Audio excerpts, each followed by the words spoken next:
Morning. So, early start. I've already done an hour and a half or so in the home office this morning, getting stuff sorted, set up for the day, get the day running right, and attack the day hard, really. Now taking this one out. Here she is, for a bit of a walk, but just making sure that we're set up really. And I think having a good setup Monday, whether you're working in an office, whether you do everything online, whatever it is really, if you set your Monday up right, the rest of the week comes good. So early morning start for me. Got out of bed about 4:40. Straight in the office, had some water to drink, and then straight in the office, get some stuff done, and then out walking the dog. And this is not just for her, this is for me as well. Get out, get in the fresh air, breathe in some, I wasn't very well yesterday. I'm gonna go back to what I said in my last episode. I think it's because of the alcohol. The alcohol is massively disagreeing with my body at the moment. And look, I don't drink like I used to. It's not like I drink daily. There's just a few drinks with celebrate, going out and stuff. So I got a week this week, and I'm gonna say it, but it's probably not gonna happen. Next week I go away for a week, as in I take a week off work, supposedly. It's probably not gonna happen, not a full week. It's not a full week anyway. I literally fly away on the Monday and I fly back on the Friday morning. We literally landed at 7:30 Friday morning, so it's not like, so it's really Tuesday, Wednesday, Thursday I'm away, but I'll make sure everything's set up. I'll always have my phone on me. I try not to take my laptop if I can help it, but I do loads from my phone and my iPad anyway. But yeah, I try not to take my laptop if I can help it, but I'm always still on call. I'm involved in too many things just to take time out. But I do need, my body's telling me at the moment that I need the break. And mentally, I think I need just a few days where I'm not dad, I'm not boss, I'm just me. So I just need a few days where I can just chill. And Amsterdam's my go-to place for that. I know before anybody says anything, it's got nothing to do with, I don't do drugs. So it's more just the culture, the speed of the city, it's all that stuff. But that's what it is for me, do you know what I mean? So I try to try and relax. So a few days over there for Christmas, and it's back to it then. And Christmas is a busy time for us. From an entertainment security point of view, it's huge. But even from a cleaning and facilities point of view, it's really stepped up and taken it to the next level. And obviously we're launching next year's training courses. So I got a leadership course that's just launched. The new sales training course was received really well, so that's launched really well. So yeah, busy 2026 coming as well. So a few days will do well, and all leaders need it. Like, nobody's invincible. I tell my kids I am, because my youngest right now has got a fascination with dying. So convinced her I'm never going to die, because I don't want to worry about that at 5 years of age, do you know what I mean? But yeah, busy week this week. So today I've got my first meeting, in-person meetings at 8 o'clock. So I'll do that with the CEO of the facilities company. It's because we're restructuring, so we're meeting a lot more frequently than we normally. So we'll do that. Then I have my management meeting at 10. And then we've got a couple of other meetings where we can setting up the new management structure for the facilities company most of the day. And then I try and get done on a Monday by about 3, so I can do the school run and the dance run. But while obviously they're in school and stuff, I do the school run, come home, quick snacks, get them to football and dance. And while they're at dance and football, I do a little bit more work. I walk this one again, and then what I tend to do after that then is try and have a couple of hours when just me and the kids, and then I'll work again tonight once they're in bed, just to try and fit everything in, and then we go again tomorrow.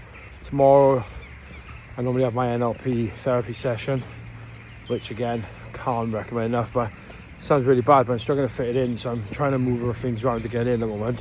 So we've got more restructure meetings tomorrow, and then Wednesday's pretty, no, it's not clear. I was going to say Wednesday's pretty clear. It's not. I've got 3 meetings in 3 different places on Wednesday with potential business opportunities, so we're doing that on Wednesday, and then Thursday BNI. So yeah, it's just really non-stop, and then back to Friday and then back to Saturday, Sunday. But I tend to work all weekend as well, but not as much, because if I try and give the kids and the families some time where we're just like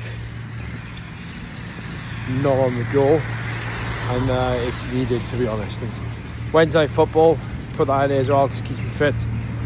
So busy week, but as a leader it comes with a territory, doesn't it? And you have to just run with it. You just have to run with it. So yeah, have a great day. I'll check in with you as much as I can throughout the day, but catch you all soon.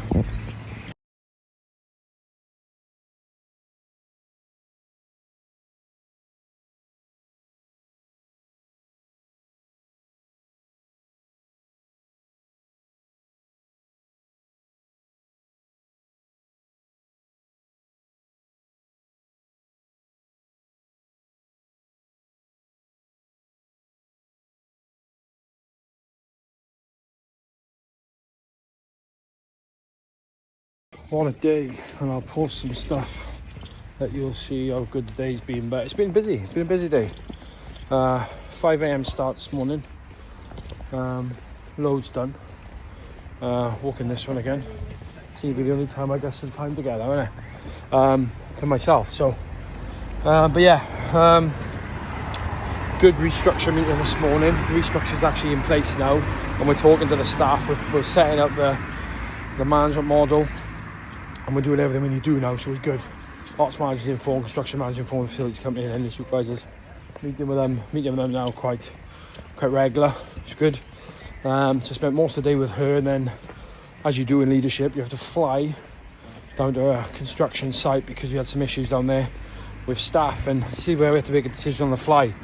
And some of you will agree with this, some of you won't. So I've had a few complaints from 2 of our staff from different clients. Now, obviously, you give a benefit of doubt because, you know, when I've been talking to the ops manager about it, and then he said, oh, maybe commercial cleaning, it's not the right thing for them.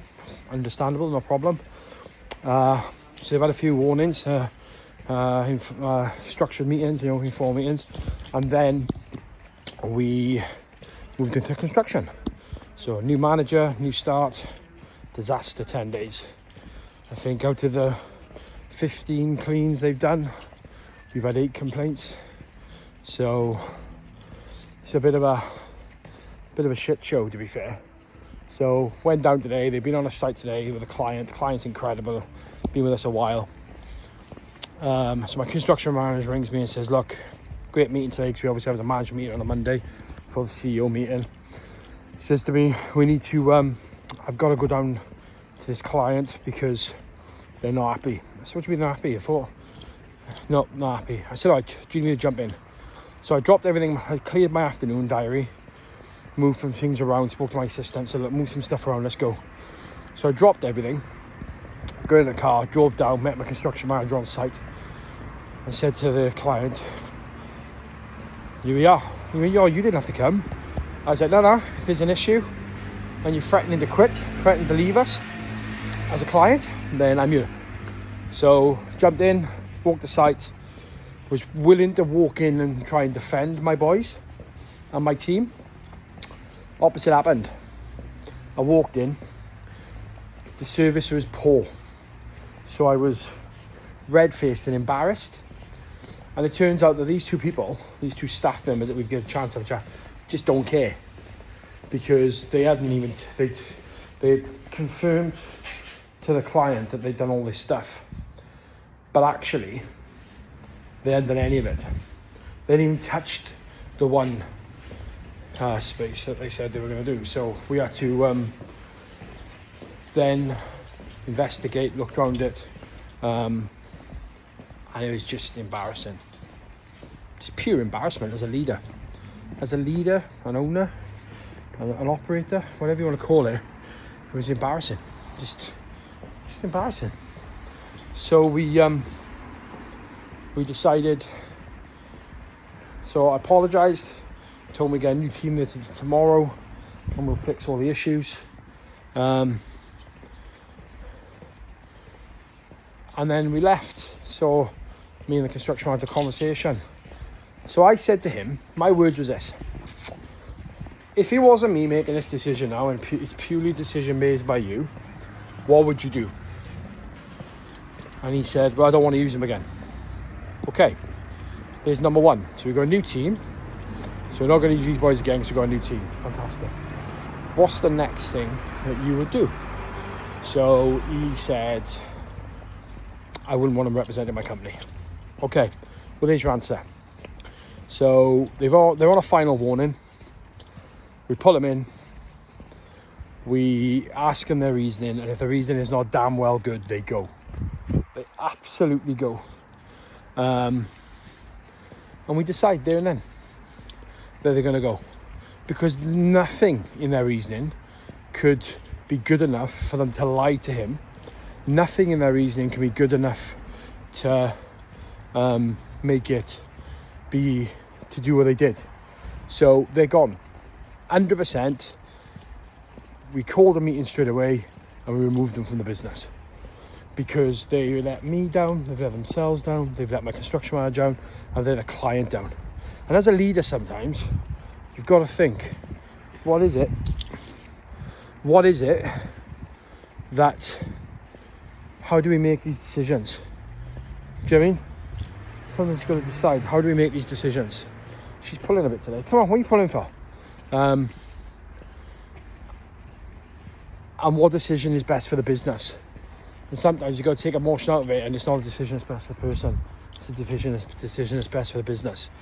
So we decided that wheels in motion, and they will leave the business as of immediately.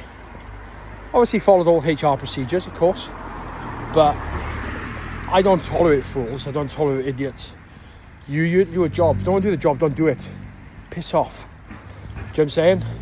And my construction manager learned that really well, which I thought was very good. So, you know, he's learning, he's growing.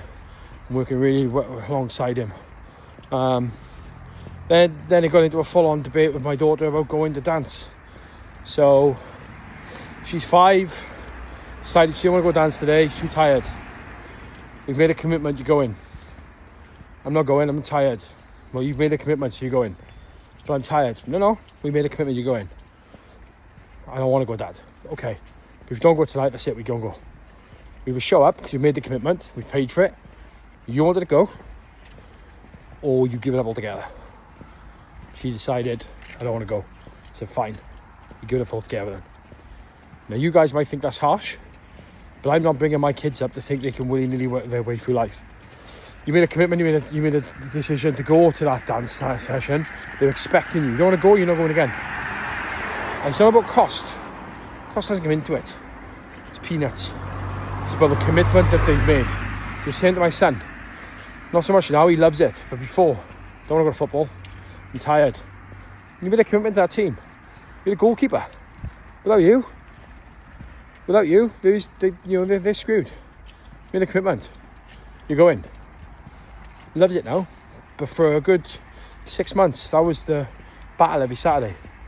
But now he's the first name on the team sheet. He's the first player to turn up. He turns up early because he's committed. And that's the problem with people today. And it's the problem with leadership. No one's committed. Like, I don't want to get up at 4:30, 5 o'clock every morning. Have to. Because I need to fit in that time to walk this girl, this beautiful good girl. Because it's not her fault that I'm tired and I'm busy. She needs a walk. So I take her out 4:35 a.m. every morning. Go 2-3 mile walk. After that, I go back and I spend an hour getting my day ready. Have a cup of coffee before I sort the kids out. Now, it's not nobody else's fault. And if I'm tired, tough. It carries on. So, leadership lesson: show up. If you commit to something, you follow through. End of. Well, I'm going to leave you. Busy day. I am tired actually. Before I come out to take her, just I put the baby to bed, I was dozing a little bit. I'm not going to lie, but it is what it is. Go back now, do a little bit of admin, get this posted, and then early night, ready for a 4:35 start again. That's the life. It's the life we really need. It's the life we want to live. If you want what you want, you have to work for it. No one's showing up for me. No one's coming to save me. I got to do it myself. And that's what my kids are doing. It doesn't matter how successful I am. They need to do shit for themselves. End of. And that's the same with you guys.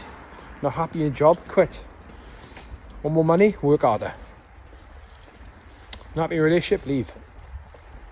No one's coming to save you. Be your own leader. Lead yourself. Go out there and drive it. Right. Rambled on for 10 minutes now. So I love you and leave you. Busy day tomorrow.